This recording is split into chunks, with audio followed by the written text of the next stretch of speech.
B. Collins.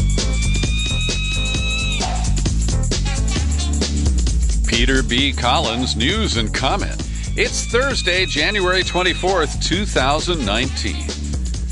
Trump is itching for a war with Venezuela.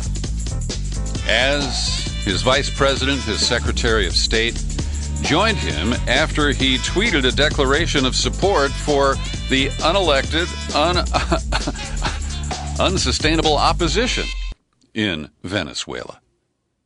And this could lead to a new diversion that would allow Trump to act presidential, get some gunboat diplomacy going that most Democrats probably will stay silent or even support. And it is misguided and risky.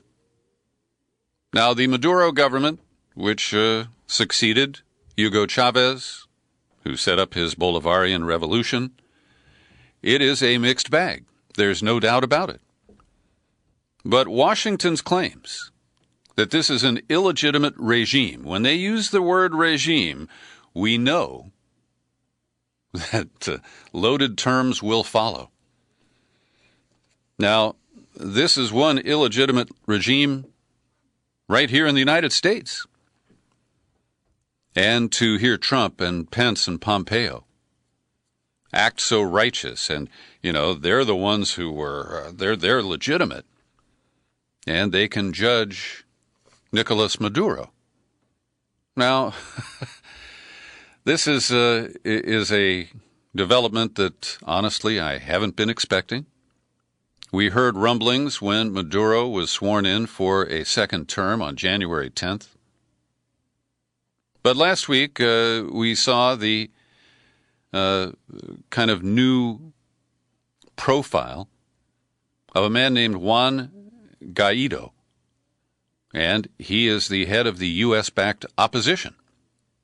And Trump yesterday declared that he is the rightful leader of Venezuela, saying that Maduro is a usurper.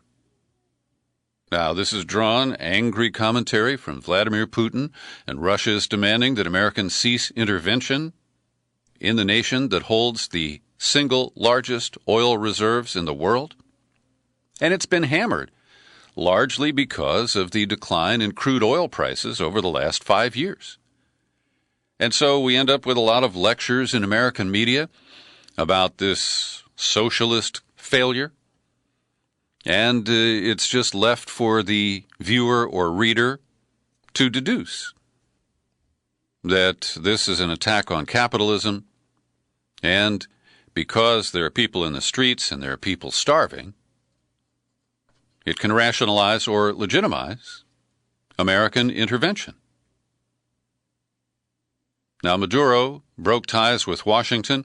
He ordered American diplomats out of the country in 72 hours, but Mike Pompeo says, hell no. Our people are staying. Now, this is a remarkable breach in diplomatic protocol based on the sketchy incident in Salisbury, England last year, the so-called Skripal exposure to nerve agent Novichok. The U.S. ordered Russian diplomats to leave, and they did. And then Russia ordered American diplomats to leave, and they did. It's a game, cat and mouse game, but that's how it works. Now, the Trump administration's decision to leave the embassy open and not to remove any of the diplomatic staff, many of whom are spies, leaves these people as potential hostages. One State Department official who spoke on condition of anonymity said it's a volatile situation with a desperate man trying to cling to power. No one can presume to know how this will play out. And I note the loaded language used by the Washington Post. In the second paragraph, they say, Moscow and Beijing have propped up the socialist South American state for years. Now, what about all the countries we prop up around the world? See, we don't talk about that.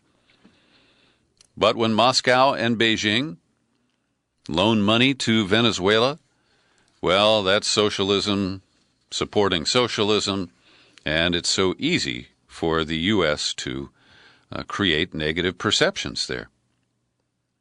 And Pompeo's refusal to comply with the order to vacate Drew this comment for Ronald Newman, the president of the American Academy of Diplomacy.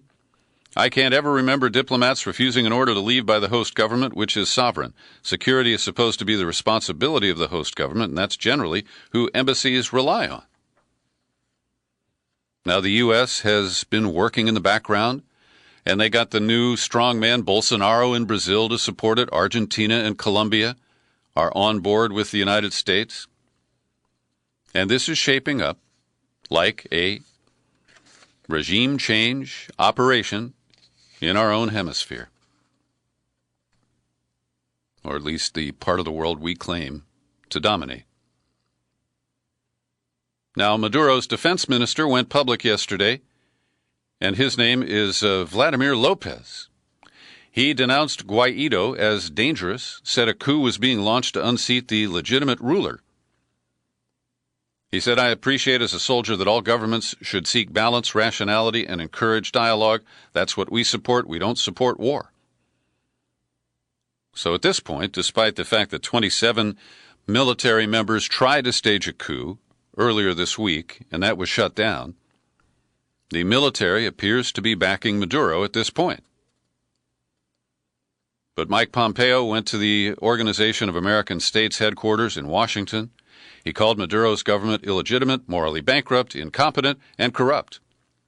Now, let me just, I can't translate that into Spanish for you, I'm sorry. But it is equally justifiable for Nicolas Maduro to call Pompeo's government illegitimate, morally bankrupt, incompetent, and corrupt. So this idea that the U.S. can simply unilaterally declare that a government is no longer legitimate and throw its backing to a former industrial engineer who heads a national assembly that's been shut down by the Maduro government, essentially. I think it still operates and they can go to their offices, but it has been rendered meaningless.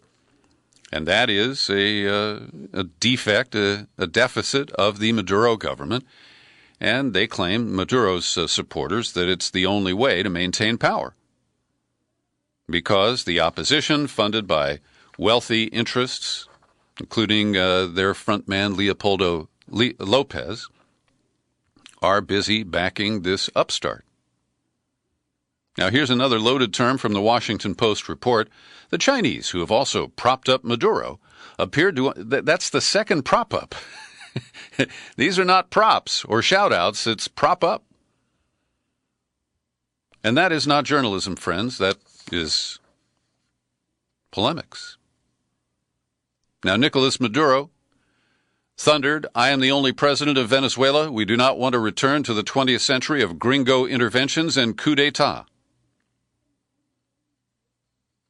And on that notion, I support him. Meanwhile, the New York Times reports there was scant evidence of large-scale repression of opposition supporters by the police and armed forces, as has happened in the past. But other outlets suggest that there were crackdowns. Here is the New York Times. Reports surfaced on social media of some government forces trying to suppress the opposition marches. And so I'm not there. I cannot tell you what is fully accurate. I can say that Marco Rubio, the Florida Republican, has been pushing the Trump administration to recognize Guaido. And as I point out, this has no basis in any kind of international law. We don't have treaties with Venezuela that allow us to determine who their legitimate leader should be. Over at The Guardian, interesting commentary signed by a professor, an assistant professor of Latin American, Caribbean, and Latino studies at University of Albany, SUNY, State University of New York system. His name is Gabriel Hetland, and he makes it clear he's not a fan of Maduro. But he says a U.S. invasion feels like a real possibility. It must be firmly rejected, not because he says Maduro deserves anyone's support. It's because of the untold suffering and damage U.S. military intervention would bring to Venezuela and the region, and the vanishingly small likelihood such action could bring the change that he says Venezuela needs. There's little doubt, he continues, sanctions have worsened humanitarian conditions. The main reason is that harsher sanctions imposed in mid-2017 severely curtailed Venezuela's ability to incur debt and decimated oil production. And that produces the cycle that allows capitalists to say, see, socialism is flawed. It's designed to fail. Of course, the capitalists do everything they can to make that a reality. One more quote from Professor Hetland here. The opposition has been unable to effectively connect with the protests for several reasons, foremost among them being its inability to articulate a positive program that effectively addresses everyday popular sector concerns. The working classes are also wary of the opposition's history of violence and close ties to the U.S. And if you want a more balanced look at the situation, I have a link to Kevin Gostola's report at Shadowproof, and I encourage you to click on it. He writes, he kind of recaps the developments that I just shared with you, and he says that, let's see, Maduro's response, I've decided to break diplomatic and political relations with the imperialist U.S. government. Why didn't he call it a regime? He's entitled to. He continued, don't trust the gringos. They don't have friends or loyalties. They only have interests, guts, and the ambition to take Venezuela's oil, gas, and gold. Maduro blasted Pence for giving the order to carry out a fascist coup d'etat. Never before, says Maduro, has a high-level official said that the opposition should overthrow the government. There is no historic comparison in the 200 years of U.S.-Venezuela relations. And Gostola correctly identifies prominent right-wing opposition leader Leopoldo Lopez on house arrest, who is apparently working closely with Guaido, and that, of course, is the linkage with the old guard that tried to overthrow Chavez with the support of the Bush administration back in 2002. Well, last night on the cable shout shows, it was all about Michael Cohen, who decided that through his lawyer Lanny Davis, he is going to postpone plans to testify before the House Oversight and Government Reform Committee on February 7th. But today he was subpoenaed by the Senate Intelligence Committee, who is ordering him to appear for testimony. Now, it's interesting because the Senate Intelligence Committee is controlled by Republicans, where the House Oversight Committee is now controlled by Democrats. And Cohen says that he is fearful to appear in public, to become an even bigger target for Trump and Giuliani, who have been using mafia-style tactics to intimidate Cohen, his wife, and his father-in-law. And I don't know the whole history of Michael Cohen and those taxi medallions and other things. I think he's a corrupt guy. But what's going on here is that Trump and Giuliani have made public statements that are clearly intended to brush him back. And these are unbecoming of anyone like Trump, who occupies an important office, and the guy who is trying, or supposed to be trying, to defend him. And what they say is that Cohen turned on Trump to save his own skin, and Trump says, well, why didn't he testify against his father-in-law? So Trump and Giuliani are basically indicting Cohen's father-in-law, and I don't think they quite have the authority to do that. So we'll see what happens when Cohen finally appears on Capitol Hill. Now, BuzzFeed, the outlet that reported last week that Trump directed Michael Cohen to lie to Congress about the Moscow Tower project, BuzzFeed is unbowed. I was over at the site today and I copied this language. These are the headlines from last week, and the articles have been updated to include the non-denial correction from the special counsel's mouthpiece. But the headlines still read at BuzzFeed, President Trump directed his attorney Michael Cohen to lie to Congress about the Moscow Tower project. Next headline, more and more Democrats suggesting Trump should be impeached after he told his lawyer Michael Cohen to lie to Congress. Now, I covered this in detail on Tuesday's podcast. I happen to believe that this is a plausible story.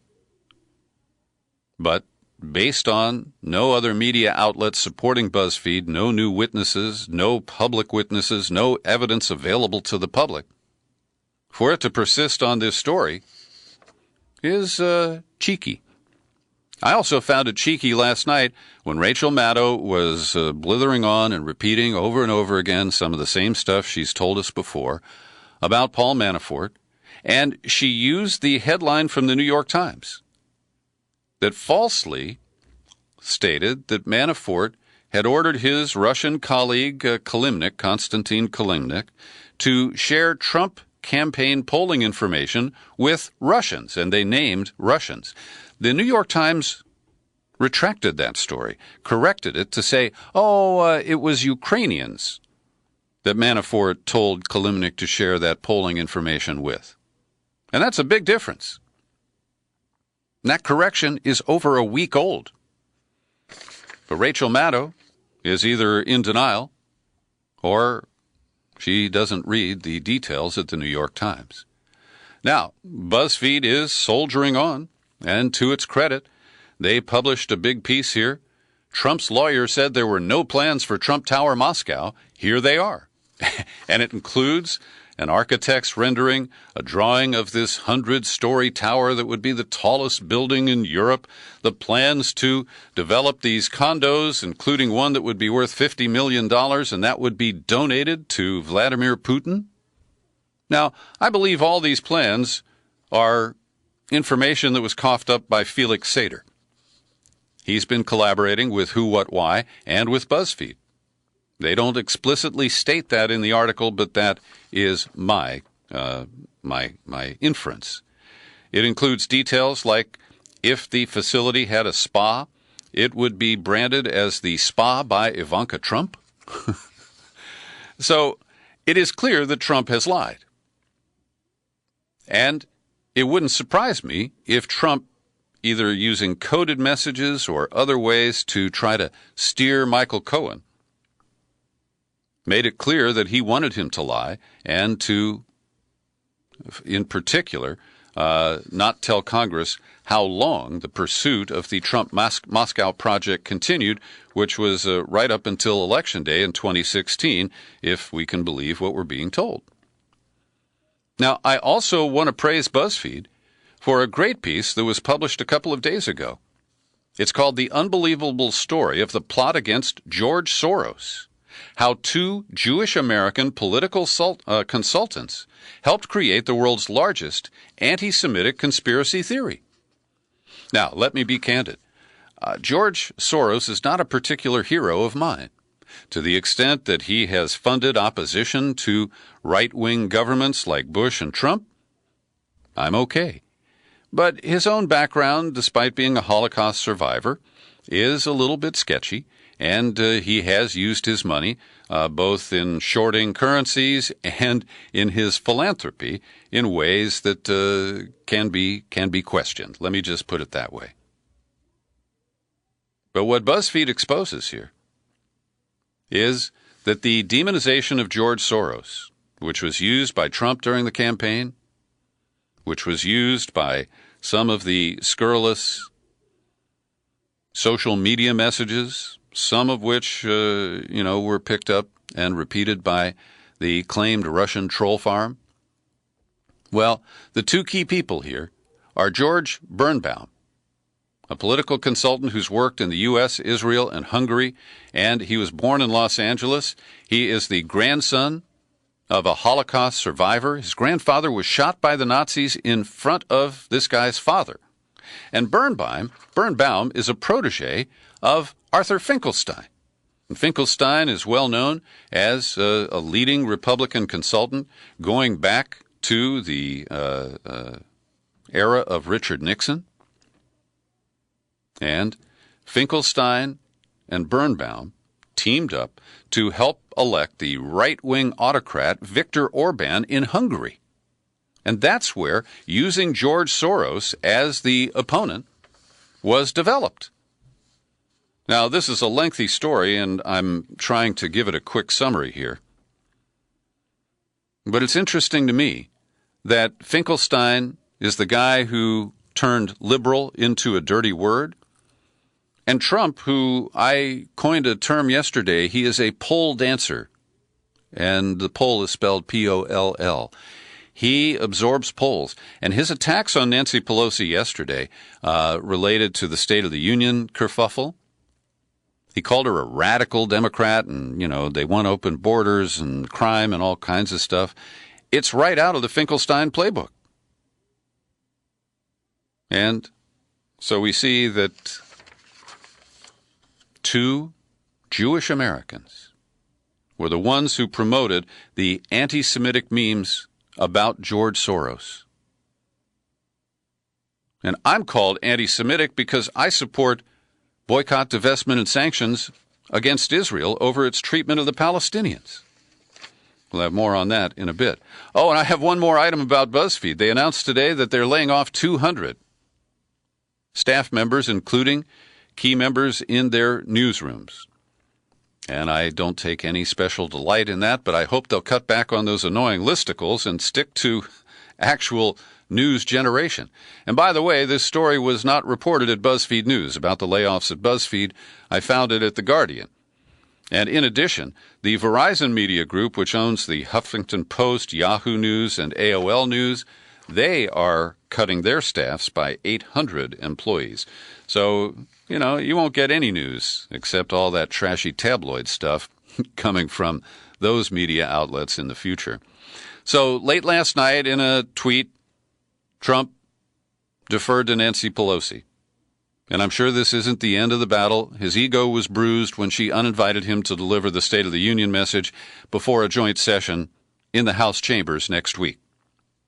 And he first blasted her for changing her mind. And, of course, he's the one who shut down the government after agreeing to a deal to keep it open.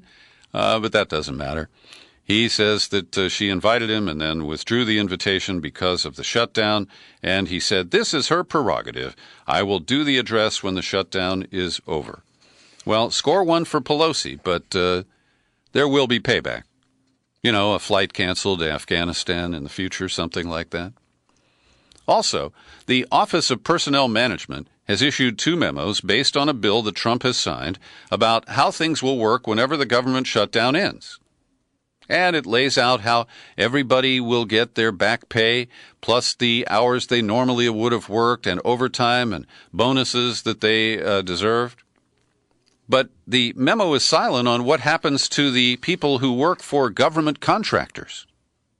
And so far, unless there is further congressional action, they will get zero bupkis for the time that they spent either working on an unpaid basis or being furloughed and staying at home.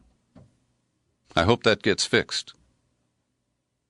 New reports confirm that 2018 was the 4th warmest year on record. The hottest year was 2016 because of a very strong El Nino event. 2017 is behind that, 2015, and 2018 is number 4. And climate change will be our subject. Dar Jamail will be visiting Marin County on Saturday, February 2nd. I want to invite all my Bay Area friends to come by the First Presbyterian Church in San Anselmo. And I'll be talking with Dar from 7:30 to 9 p.m. His new book is called The End of Ice, and it's a really personal look at climate change. Dar Jamail is a man who has long loved the Denali Range in Alaska. He's a mountain climber and an outdoorsman far beyond anything I've ever even considered. And coming face to face with the melting glaciers and the other physical evidence of severe impact due to human activity is something that's very hard for him to deal with. And we're going to air that out in our public conversation on February 2nd. Every day I like to pause for a second and thank the people who support my work here at the Peter B. Collins Podcast. And I want you to know that my printout sheets with the people who've made recent payments to PayPal has been fully approved by Chloe, my lovely studio dog. She pawed this thing almost into shreds about an hour ago. Steve Wazensi, I can still read your name, Judy Holloway, Ben Brotman, and Patrick Garay. They all kick in $5 a month. And if you don't, why not? Come on over to peterbcollins.com. Find the menu tab, click on it, click on Become a Subscriber, When you get to the sign-up page, you can choose $5, $10, $20 a month, the $50 annual subscription, and I very much appreciate your support. Well, Whitney Webb, over at Mint Press News, has done a great job of giving us an honest evaluation of Kamala Harris, the very junior California senator. She's only been in national office for 2 years now, and this week she announced she's running for president. Last night she got the fawning interview from Rachel Maddow, and I give Rachel credit. She schmoozed all over, and then she did ask her some relatively tough questions about some of Harris's failings when she was the district attorney in San Francisco, but she didn't really air out a lot of the complaints progressives have about Kamala Harris, who falsely presents herself as a former progressive prosecutor. But I will say that in the exchange with Maddow, that Harris impressed me with a passionate commitment to opposing capital punishment. And they talked about it for a minute or two, and I came away saying, okay, that is an aspect of the Kamala Harris political persona that I can support. But I hope you'll read the Whitney Webb piece. She talks about how Harris is surrounded by people from the Hillary Clinton orbit, money people and political people, foreign policy people, and she is a woman of color. Her mother was from Jamaica, her father from India. And so as a bicultural person, I think she makes a strong impression on many Americans. But she's now saying we must speak truth about police brutality, about racial bias, about the killing of unarmed black men. Police brutality occurs in America, and we have to root it out wherever we find it. But when she was Attorney General in California, she basically stayed silent in many troubling cases of unarmed black men killed by armed police officers. She's also hired Mark Elias, the former Clinton campaign finance lawyer, the guy who secretly hired Fusion GPS. That really sucks. Anyway, there's much more in the piece. I hope you will check it out. Also, Paul Waldman, he used to be at Media Matters, and I know him a little bit. He writes columns for the Washington Post, and he zeroed in on her lack of experience and how Harris began by noting that she's held positions in local, state, and federal governments as a way of kind of countering that. And Harris always talks about fight, I'm going to fight, I want to lead the fight. And Waldman notes that she talked about the people who protest but didn't actually name the thing they were protesting, paying tribute to activism and not the underlying policies that need to be changed. And I think that's an interesting takeaway from that particular interview.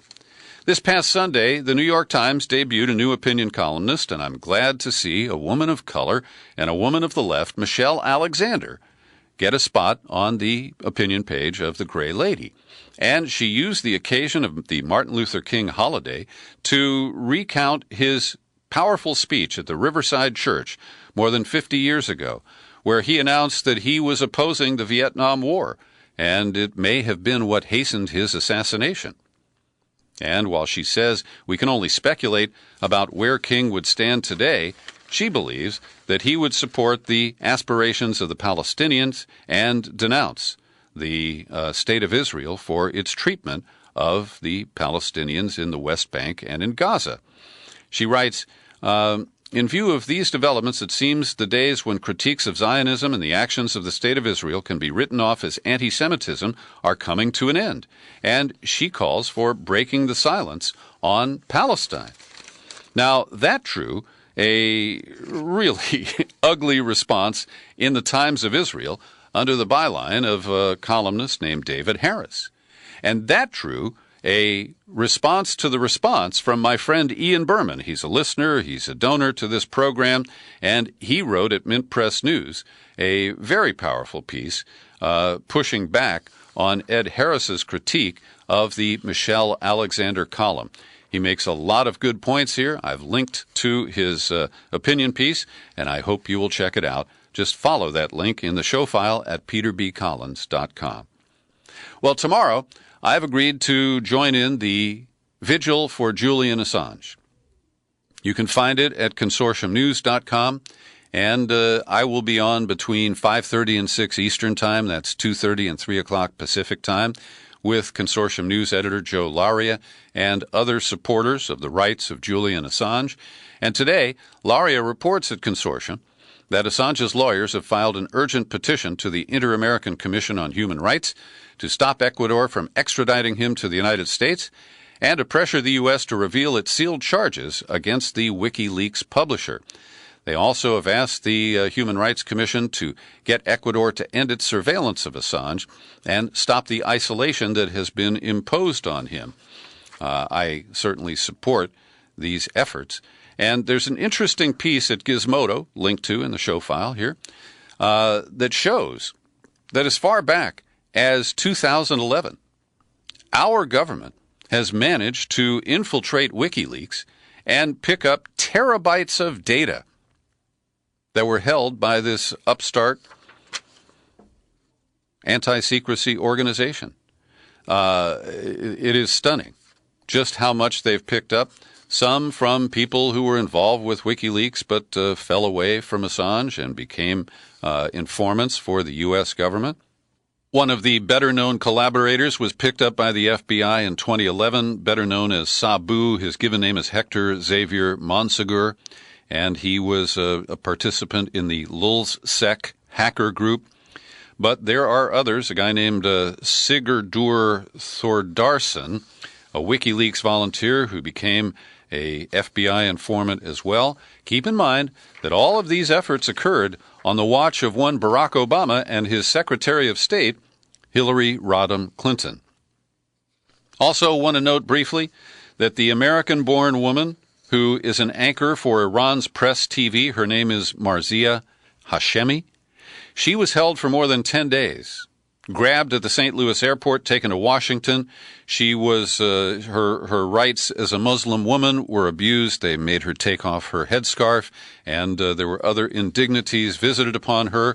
We've now learned that she was testifying as a material witness in a criminal case that we can't get any more details on. Not only her, but her 3 children testified as well, and apparently Hashemi has now been released. That's all I got time for today here on the News and Comment Podcast. I encourage you to share it far and wide. You'll find it every day on YouTube, unless I forget. And I'm still Peter B. Collins. Happy trails to you until we meet again. Happy trails.